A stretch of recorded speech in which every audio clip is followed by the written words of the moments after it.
a great quote, and it goes like this. If we want to lead people into the future, we have to connect with them deeply in the present. I'm going to say that again. If we want to lead people into the future, we have to connect with them deeply in the present. But when we use humor in that, it is way, way more powerful. You know, that's why I love stand-up, because it brings everyone into a moment, and a shared moment allows us to bond.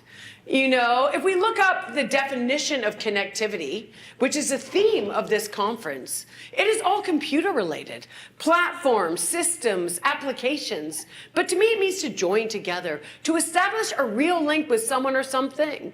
You know, we not only have conferences like this to connect with each other, but to be innovative.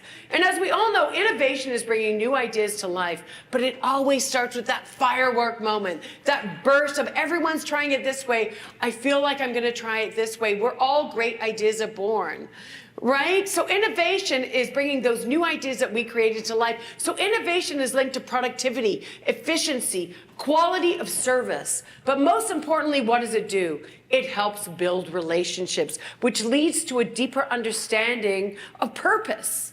When we feel connected to someone or something, it makes us want to help. It makes us feel inspired. And it makes us want to create. That's what it's all about. But we truly are connecting so, so differently nowadays. So I want to share this story with you because it's something, oh my gosh. My husband and I, we were so excited we were going to be going to Vegas for a friend's wedding. And so much planning went into this vacation because we were leaving our children for the first time. Like 3 kids, planning to leave them is a lot, you know? Yeah, you're all nodding at me. I love it. All right? And we were so excited, and we got to the airport, and we went to the kiosk, and it wouldn't print our boarding pass. So we were forced to go up to the guy at the check-in. And we go up to the guy, and I'm like, here's our reference number. We're so excited. We're going to Vegas. And he's like, oh, I'm sorry. We've oversold the flight. We're going to have to put you on standby.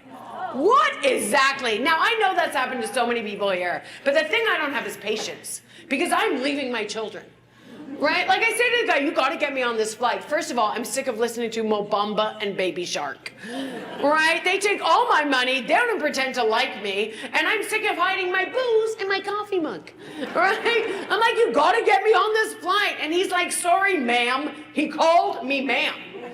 Exactly. He's like, you're going to have to proceed through security and they will let you know at the gate. And I'm like, you don't understand. You got to get me on this flight because my oldest daughter hates me so much right now. Her caller ID for me just says my dad's wife.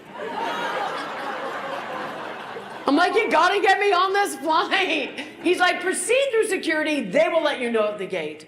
So I go through security and I do what anyone would do in my situation. I go to the bar, I get a drink, I pretend I'm in Vegas.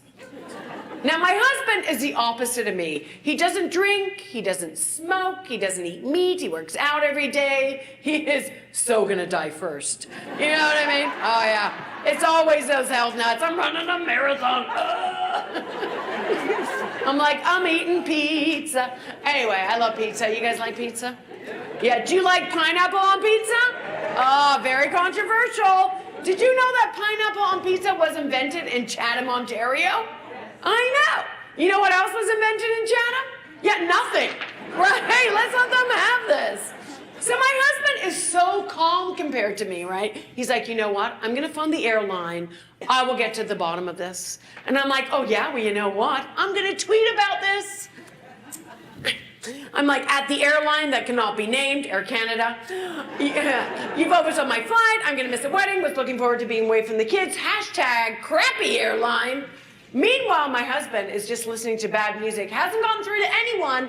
Air Canada already tweeted me back. Atkins Davis comic, your ticket is by the gate. Hashtag great airline. I'm like, at Air Canada, I think you should buy me an iWatch for my stress. Hashtag great airline. I couldn't believe it. Not only did me tweeting about it make them connect with me immediately, but they connected with me with humor. Like, what are they, WestJet? Like, what is happening? And I love it and I hate it. We all know I'm social media overwhelmed, and we all know it can unite us or it can divide us. If we feel things are unfair, we feel we've been wrong, we can tweet about it, we can put it on Facebook, you know, but it's just, even with my kids, you know, I won't let them do something. All of a sudden, my mother is calling me. Yeah, which is weird, because she lives in my basement.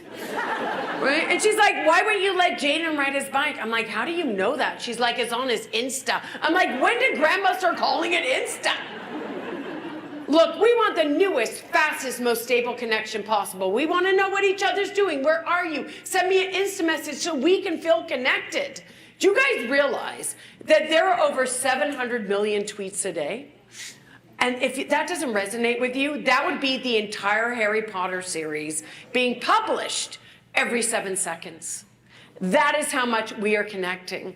But maybe our handheld devices are just mimicking that natural connection we all know on some level is there.